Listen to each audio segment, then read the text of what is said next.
ঈদে ঘরমুখো মানুষের ভিড় রয়েছে দেশের সদরঘাট নদীবন্দরে। অনেকের কাছে আরামদায়ক ভ্রমণ ও খরচ কম হয় অনেক গন্তব্যের যাত্রীদের কাছে এখনো জনপ্রিয় নৌপথ।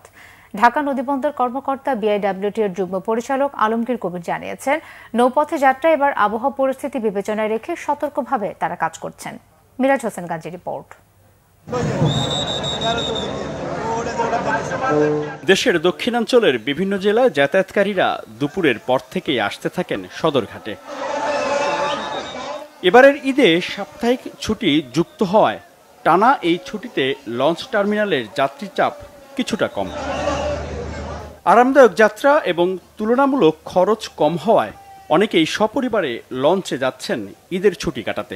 লঞ্চে যাতায়াত সুবিধা এবং ভাড়া একটু কম আছে, ওইদিকে দিয়ে যখন উপর দিয়ে যায় যানজটের অবস্থা খুবই বেহাল অবস্থা। দাদাবাড়ি লঞ্চে ভালো, কিন্তু লঞ্চে তো কোনো জায়গা নেই, দাঁড়ে দাঁড়ে যাইতে হয়, কোনো সিট নেই।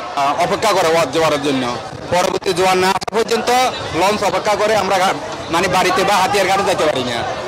যাতায়াত করে মানে ওনাদের ইচ্ছা মতো চলাফেরা হয়, মানে জোয়ার ভাটা যে প্যাসেঞ্জারের কোনো সুবিধা আমি এই পর্যন্ত দেখতেছি না। দুপুর 1:30 বাজে লঞ্চ উঠছি, এখন বাজতেছে 6টা, এখন লঞ্চ ছাড়ে না।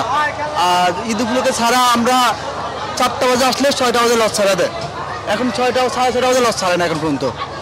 আবার ভোলা জেলার বিভিন্ন গন্তব্যের যাত্রীদের কাছে নৌপথ যেন অপরিহার্য। সরাসরি সড়ক যোগাযোগ না থাকায় লঞ্চে যাতায়াতই পছন্দ অনেকের। লঞ্চে আপনার যানজটটা কম, আমি যদি বাসে যাই তাহলে আমার সেখানে অনেক ভোগান্তি আছে, আর লঞ্চে আমি কেবিন নিয়েছি, সুন্দরভাবে যাইতেছি।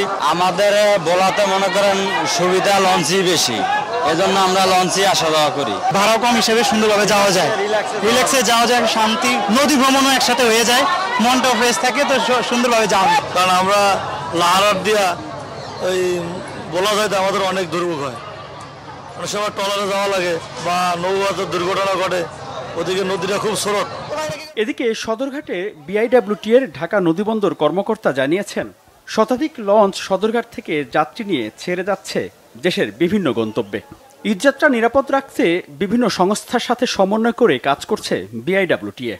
এবছর আমরা শুধুমাত্র একটু আবহাওয়া নিয়ে শঙ্কিত আছি, মাঝে মধ্যে আবহাওয়া একটু খারাপ হয়। গতকালকে খারাপ ছিল, 1-1.5 ঘন্টার জন্য লঞ্চ চলাচল বন্ধ ছিল। এটা ছাড়া আর অন্যান্য সব কিছু সুব্যবস্থাই আছে। বিআইডব্লিউটি এর নির্বাহী ম্যাজিস্ট্রেট কাজ করছেন, নৌ অধিদপ্তরের নির্বাহী ম্যাজিস্ট্রেট আছেন, জেলা প্রশাসনের ম্যাজিস্ট্রেট আছেন, নৌ পুলিশ আছে, আমার বিআইডব্লিউটি এর স্টাফ অফিসার সবাই কর্মরত আছে, তৎপর আছে। ইনশাল্লাহ গত বছর কিন্তু তেমন কোনো অভিযোগ আমরা পাইনি, এবছরও ইনশাল্লাহ কোনো অভিযোগ হবে না। সংশ্লিষ্টরা জানিয়েছেন, পদ্মা সেতু চালু হওয়ার পর থেকে নৌপথের জনপ্রিয়তা অনেকটাই কমে গেছে, তবে ঈদযাত্রায় এখনো অনেকের পছন্দ নৌপথই। মিরাজ হোসেন গাজী, বাংলা ভিশন, ঢাকা।